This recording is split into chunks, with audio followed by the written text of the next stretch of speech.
अरे नमस्कार, सत श्री अकाल पशुओं का डॉक्टरों। क्या हाल चाल है थारा? बढ़िया तैयारी थारी चल रही होगी, अच्छी तैयारी चल रही होगी। तो जिनकी ऑनलाइन चल रही है उनकी भी अच्छी है, जिनकी ऑफलाइन चल रही है उनकी भी अच्छी है, और जिनकी ओनली यूट्यूब पे चल रही है उनकी भी अच्छी है। सबका अच्छा है। हम एक टॉपिक अभी पढ़ चुके थे, कृत्रिम गर्भाधान। उसमें 1937-39 का एक कंफ्यूजन था, तो ध्यान रहे। वो पशु संपदा की अलग अलग राज्यों की साइट बनी हुई है, मैंने वहां से उठाया था। और किताबें इसे 39 भी लिख दी। आपकी बात भी सही है, आप 39 मानो तो 39 मान लो, मेरी मानो तो मेरी मान लो, एक ही बात है, ठीक है। कृत्रिम गर्भाधान में अब कुछ बच्चे क्या होता है कि वो बड़े ही इंटेलिजेंट हो जाते हैं, या तो उन्होंने कोई डिग्री की हुई होती है इस लाइन की, तो वो अपना ज्ञान देने लग जाते हैं कि इतनी देर में हो थोड़ी जाता है कृत्रिम गर्भाधान। अरे भाई, कृत्रिम गर्भाधान पे पूरी किताब लगती है, और इन्हें जो बताया गया है वो 10वीं लेवल के कंपटीशन के आधार पे हमने बताया। तुम अगर पढ़ाओगे, मैंने बहुत सारे वीडियो भी देखे जिन्होंने बड़ी बड़ी डिग्रियां कर रखी थी, ये टॉपिक देखा, उतना ही उन्होंने बता रखा था जितना हमने बताया आपको। तो भी आपको पीएचडी नहीं करनी है, आपको सिर्फ कंपटीशन पास करना है। और फिर भी कितना ही बता दो, जब तक फील्ड में काम नहीं करोगे तब तक कितना ही बताते रहो, इससे क्या फर्क पड़ता है। आपको कंपटीशन लाइक एक बार पढ़ दो, जिस भी हिसाब से जिसका भी समझ में आ रहा है, बस समझ में आना चाहिए। बस मेरी समझ में आ रहा है तो मेरी पढ़ो, और की समझ में आ रहा है तो और पढ़ो, बस थोड़ा सा इजी कर देते हैं। दूसरी बात यह कि वो मैटर तो घूम फिर के वही है। मैं इसमें से आधे टॉपिक तो हम जीके में पढ़ाते थे, फिर मेरी भी तो साइंस रही हुई है, बायोलॉजी से था मैं भी, तो ये भी कोई, चलो मैं कुछ सीख नहीं रहा हूं, लेकिन आपकी समझ में आ रही है, पढ़ो। जिसकी आ रही है उसकी पढ़ो, भले उसने कोई डिग्री नहीं कर रखी होगी, समझ में आ रहा है तो पढ़ो। दुल्हन वही जो पिया मन भाई। लो तो नयो टॉपिक की है, पशुओं लिखने की जरूरत है। आप पशु ही पढ़ता रहा, डांगराओं बंधियाकरण। बंधियाकरण ये शब्द कहीं ना कहीं करना, बद्ध का अर्थ होता है बंध, हो सकता है बंध से बना हुआ शब्द होगा। बंधियाकरण पशुओं का किया, मानवों का भी किया जाता है, जिसे हम मानव जो है वो दूसरा नाम दे देंगे, पशुओं के कोई और दे देंगे। हम कह देंगे नसबंदी करवा ली, इनका कह देंगे कि हमने बंधियाकरण कर दिया। बंधियाकरण सीधी भाषा में बोले तो पशु को संतानोत्पत्ति न कर सके, इस योग्य बना दिया जाता है। सर ये तो इस योग्य क्या है, तो अयोग्य हो गया। हाँ, जो भी हो गया, यानी पशु ज्यादातर ये बैल और जोटाम करते हैं, उसमें भी ज्यादा बैलाम ज्यादा करते हैं। क्यों किया जाता है? क्योंकि जब उसका बंधियाकरण कर दिया जाता है, उसकी पावर को समाप्त कर दिया जाता है, जब इसे कमांडर बना दिया जाता है। आपने वो वेब सीरीज देखी होगी, उसमें कमांडर बना रहे थे, वो कमांडर यही है, बंधियाकरण है। बोले जी इसको कमांडर बना दिया, कमांडर नाम अच्छा लग रहा है, सोचा कि कोई बड़ा पद दे दिया होगा, पद की कौन दी है। अब भाई साहब विदाउट पावर थानेदार हो गए, यानी एक प्रकार से जिसे मैं कहूं कि सस्पेंड थानेदार हो गया। अगर बंधियाकरण कर दिया गया किसी का, जैसे किसी सांड का बंधियाकरण हो गया, तो अब वो सांड तो है, पहले से ज्यादा सुंदर दिखेगा, पहले से ज्यादा पावरफुल दिखेगा, लेकिन गाय को उससे कोई उम्मीद नहीं रखनी चाहिए। क्यों? क्योंकि अब उनके पास कोई पावर नहीं रही, वो सस्पेंडेड बैल है, वो सस्पेंडेड झोटा है। अब उससे कोई, उसकी एनर्जी कहीं और काम में लेनी है, यानी उसे खेत में काम लगाएंगे। अब खेत में काम, पैक्सर क्या मानवों का पहले होता था क्या?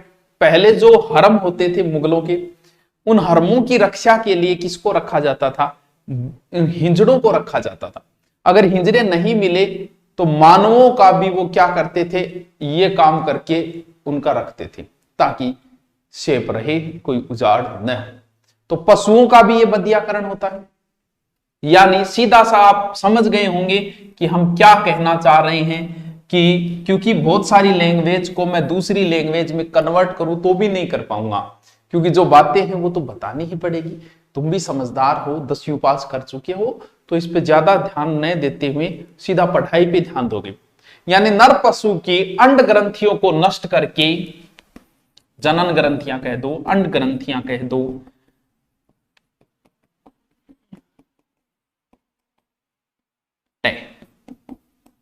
नष्ट करके, और क्या कहूंगे, जनन शक्ति विहीन बनाना, जनन शक्ति विहीन बनाना। समझ गया होगा? ये चीजें तो आज चली है। जैसे कृत्रिम गर्भाधान आपको पढ़ाया जा रहा है, क्या बात करते हो, लोग ऐसे ही करते थे। फील्ड में गए तो ना तुम्हें पीएचडी की जरूरत है ना कुछ और की जरूरत है, किसी डॉक्टर के साथ 1 महीने रह लिया, आप कृत्रिम गर्भाधान करते हो, यहां सीखते रहो। और यहां पढ़ाई में आप अगर 1 साल भी कृत्रिम गर्भाधान पे पढ़ते रहे, ऐसे होगा ऐसे होगा ऐसे होगा, तो भी तुम नहीं कर पाओगे। इसलिए प्रैक्टिस जरूरी है। प्रैक्टिस हुई तो ये पढ़ने की जरूरत नहीं है, ये पढ़ोगे तो फिर प्रैक्टिस आपको चाहिए। वैसे बच्चों की आयु जो है 2 से 8 माह होती है, लेकिन उसका हम बाद में चर्चा करें। कारण आपको बता दिया कि जो सांडों की एनर्जी है, सांड नाम में ही एनर्जी है, बंदियाकरण जकी एनर्जी है बा कठी दूसरी जगह काम लेनी या फिर बन मांस योग्य बनाना। क्योंकि बंदियाकरण नहीं किया गया है तो फिर उसका ध्यान सिर्फ और सिर्फ गाय पे ही रहेगा, भैंस पे ही रहेगा, यानी पढ़ाई नहीं कर पाएगा। वो कोचिंग में आएगा तो भी उसका ध्यान गऊ के ऊपर रहेगा, पेपर देने गया तो भी उसका ध्यान गऊ के ऊपर रहेगा। तो ध्यान न भटके इसलिए उसे कमांडर बना दिया गया है, यानी उसका क्या कर दिया गया है, बंदियाकरण कर दिया गया। ऊर्जा का दूसरी जगह या फिर मांस के लिए भी कर सकते हैं। बड़े पशुओं की 1.5 से 2 वर्ष मान लेते, 2 माह में मान लेते इसका बंदियाकरण, वो आगे देखेंगे। देखो छोटे पशुओं में 1 माह में भी आप कर सकते हो। बंदियाकरण की जो मौसम होता है वो लगभग आप यूज करोगे बंदियाकरण का कब, शीत ऋतु। अच्छा सरांगो भी मौसम होगी, बिल्कुल शीत ऋतु, ठीक है। बंदियाकरण की 2 विधियां चलती थी। एक विधि तो भाई वैज्ञानिक विधि तो आ जाइए भाई, आप बताओ वैज्ञानिक विधि तो आ जाइए, लेकिन बंदियाकरण तो पशुओं का युगों युगों से चला आ रहा है। तो बी विधि ना आपा के बोलांगा, बा बोलांगा आप बार गांव की विधि, यानी ग्रामीण विधि। गांव में होया करता सर, बिम क्या होता, बिम की को नहीं होता, कम से कम 4-5 एक मक्कू आता पकड़ के, ठीक है। कितना मक्कू लिया, 4-5 मक्कू ले आगे एयरबोज को बैल हो तो बोल आडो घेर लियो,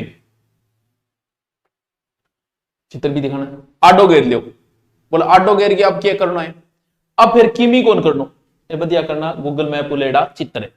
बोले अब कहीं करना है, बोले अब की कौन करना, ले गए फटकड़ी रे आज हो गयो काम, अब मुना बाजो फिर बुलाए, कोई टेंशन को नहीं।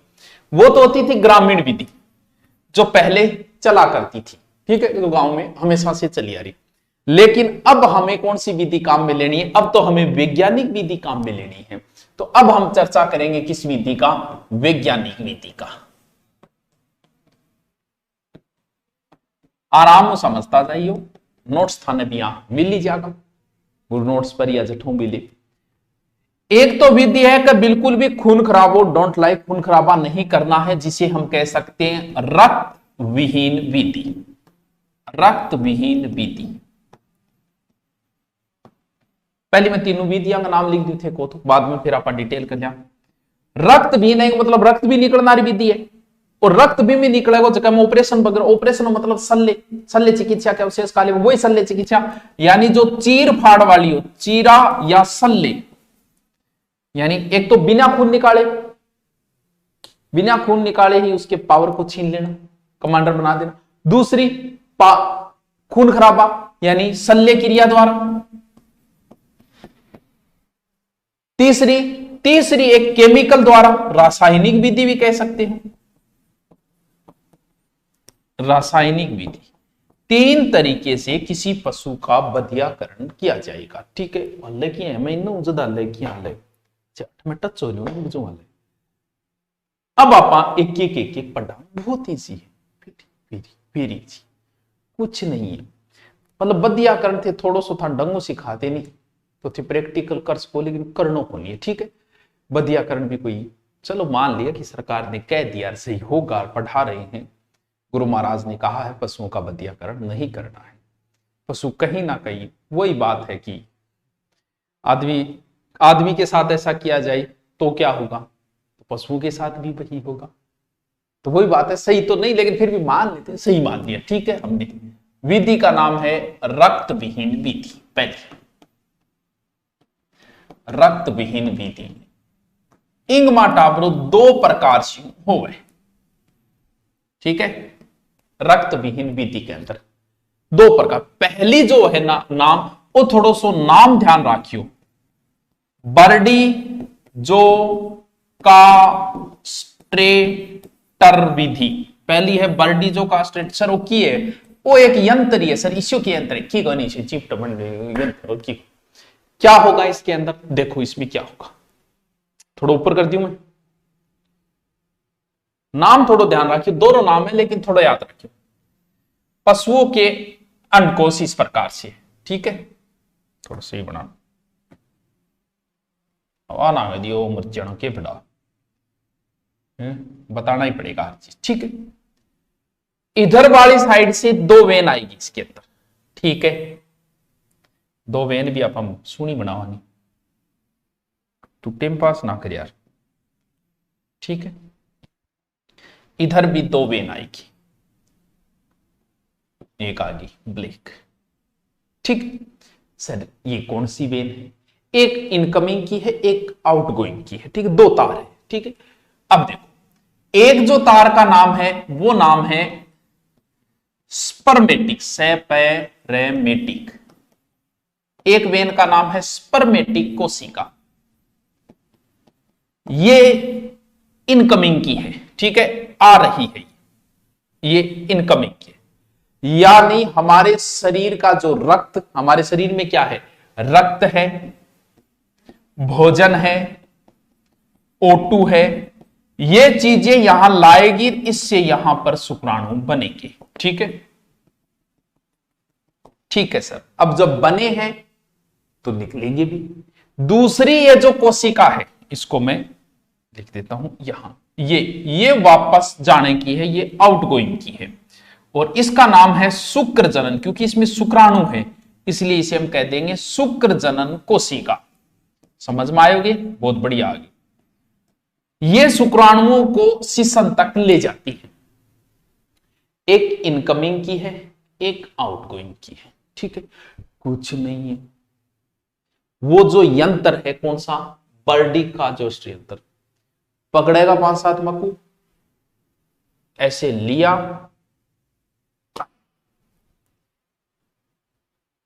बाजो फिर बोलाई हो गया तेरे काम तकलीफ तो होती है जानवर को होगी लेकिन हो तो है कि जब बदियाकरण करना ही है जानवर की तकलीफ को हम कहां से हम क्यों फील लेंगे कर दिया उसका बदियाकरण ये लो जी ऐसे लगाया और इन रग को तोड़ दिया धीरे धीरे जब पानी नहीं मिलेगा तो सूखते जाएंगे पौधा जो है वो सूखता जाएगा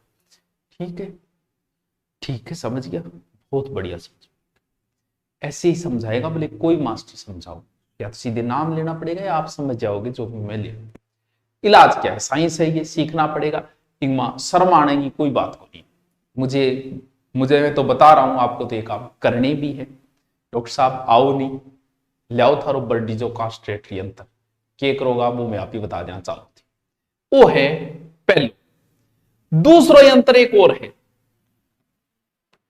जकैगो के नाम है बिंगो नाम है एलेस्ट्रेटर यंत्र सर इम के अंतर है की अंतर को इम थोड़ी तकलीफ कम हुआ है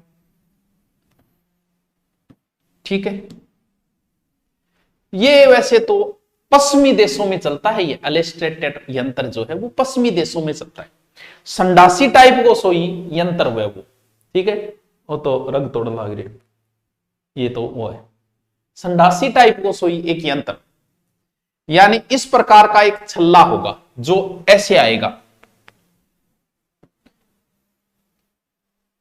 ऐसे यहां रबड़ बंधा होगा जब शुरू आया है नहीं अंडकोश उसी समय डाल दिया यानी सख्त मोटा रबड़ होगा ये और वर्षण को ऐसे बंध जाएंगे इसमें फायदा यह है कि पशु को कष्ट नहीं होता धीरे धीरे जो है वो ये वेन जो है वो ब्लॉक होती जाएगी इस वजह से पशु को एक तो अचानक से वेनों को नष्ट करना और इससे वेन क्या होगी धीरे धीरे पशु यानी थोड़ा पशु को समय लगता है इसमें एलेस्ट्रेटर यंत्र द्वारा छोटी उम्र में ही करना पड़ता है और ये जो दोनों विधियां बताई वो बड़े पशुओं के लिए है विशेष रूप से ठीक है जैसे घोड़ों को तो कम करते हैं लेकिन ज्यादा सांड और झोटो कितना सोना नाम है सांड झोटो ठीक है समझ में आएगी एलेस्ट्रेटर कुछ लिखूं या नहीं?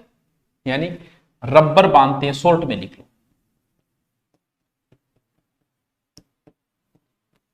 समझ जाएंगे आप। और क्या होता है इसमें, पशु को कष्ट कम होता है, पशु कष्ट कम होता है।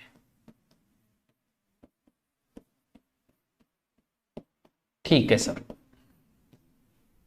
समझ गया बात? सर समझ गए। अब जो है आगे कौन सी, चीर फाड़ वाली, चीरा लगाकर, चीरा लगाकर, गो, चीरा लगाकर। ये ज्यादातर छोटे पशुओं में किया जाता है, जैसे बकरो आ जाए विशेष रूप से, यानी छोटे पशुओं में ज्यादा चलता है। अब जब चीरो लगा होगा बेचारा तकलीफ होगी, यानी पशु को इसमें कष्ट बहुत होता है। ठीक है, बीमारी भी हो जाए कई बार, यानी पशु को क्या होता है इसमें कष्ट। चीरा लगाने का मतलब सीधा सा है, ब्लेड से, चाकू से धार लगा के उसके अंड को सी बाहर निकालती है। वो विधि कौन सी होती है, चीरा लगाकर। विशेष रूप से ध्यान रहे वही सर्दियों में किया जाता है। एकदम इजी है। वो दो ही नाम थोड़ा अटपटा गया और की कोई। तीसरी विधि है रासायनिक पदार्थों द्वारा बधिया कर। सर वो बात बताओ,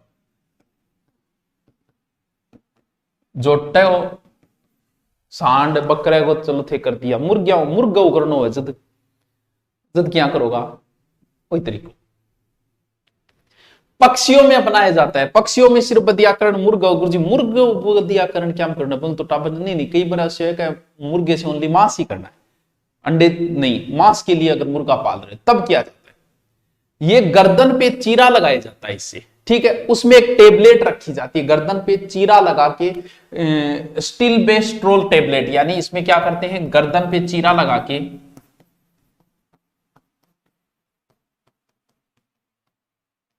विशेष रूप में किन में होगा ये, वो लिख लेना, मुर्गियों मतलब क्या खराब यार, मुर्गों के अंदर स्टील बेस्ट्रोल,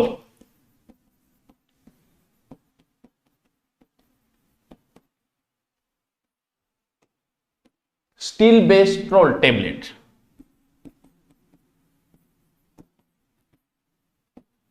बस काम बन जाओ, हो जाओ भी। इस नर मुर्गों का जो बधियाकरण किया जाता है वो केपन कहलाता है। नर मुर्गों का बधियाकरण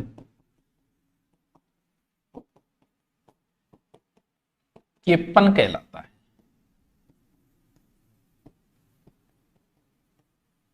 समझ में आई कि थर बात?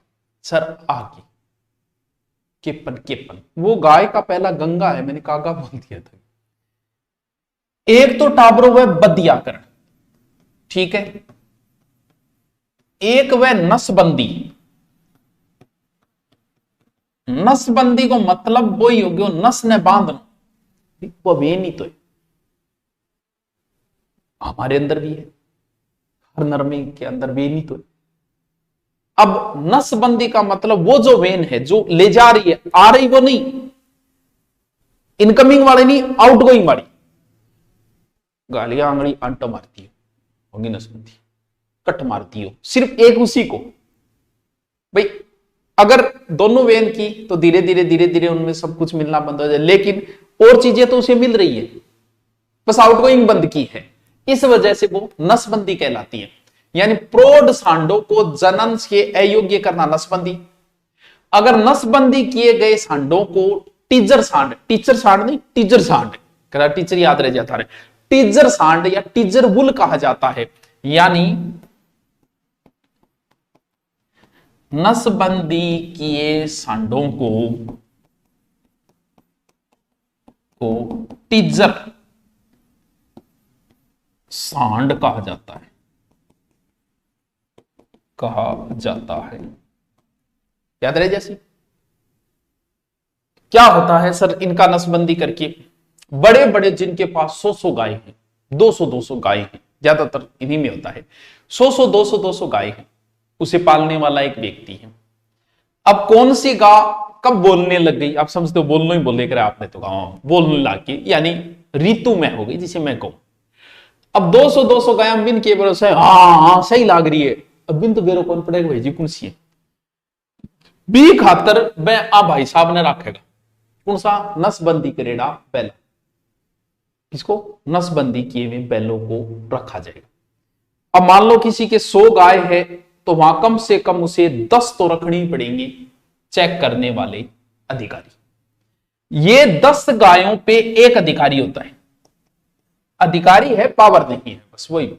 सस्पेंडेड बैल रखे जाएंगे कितने 10:1, यानी गौशाला में 10:1 में रखा जाएगा, 10:1 में रखते हैं, समझ जाना, यानी 10 गायों पे एक सांड को रखा जाएगा ऋतु।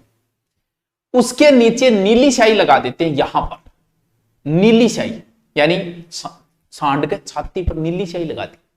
सर दौड़ी क्यों कौन लगा, तो दौड़ी तो गाय है क्यों कौन लगा, काली काली भी क्यों लगा हो जा, नीली तो हो रही, यहां नीली स्याही उसके लगा के रखेंगे।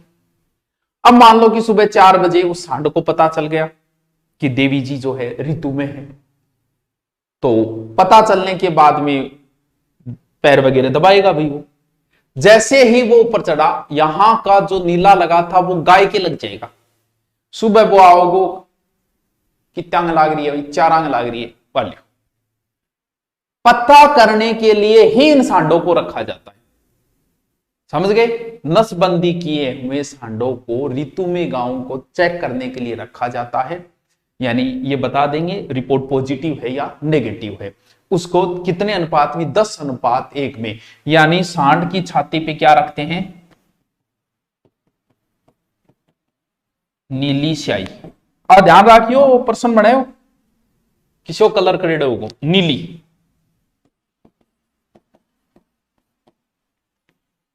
समझ गया क्यों लगाई चाहिए नीली, समझ गया सर, समझ गया। गाय के वो नीली लगी होगी उससे पता चल जाएगा। अब पशुओं को समझ गए बदियाकरण, नसबंदी के सांड विशेष रूप से गौशाला में रखे जाते हैं, ठीक। गायों को रिपोर्ट चेक करने के लिए अधिकारी होते हैं एक प्रकार के, ठीक है। चलो अब देखो पशुओं बदियाकरण करने को अलग अलग समय पे हो सकता है प्रश्न नहीं भी पूछे, क्योंकि कोई ज्यादा इतना गहन प्रश्न तो नहीं बनता है। पीछे वाले में वो 2 नाम बड़ा ध्यान रखिए, गाय को नहीं है, सांड है 1 वर्ष, ठीक है, ठीक है। भैंस ये तो दोनों भाई बहनी में झूठो रहे तो 1 वर्ष, ठीक है, बदिया करती। भेड़ बहुत जल्दी करो 28 दिन, 1 महीना ओनली, 1 महीना। बकरी 1 महीना 30 दिन।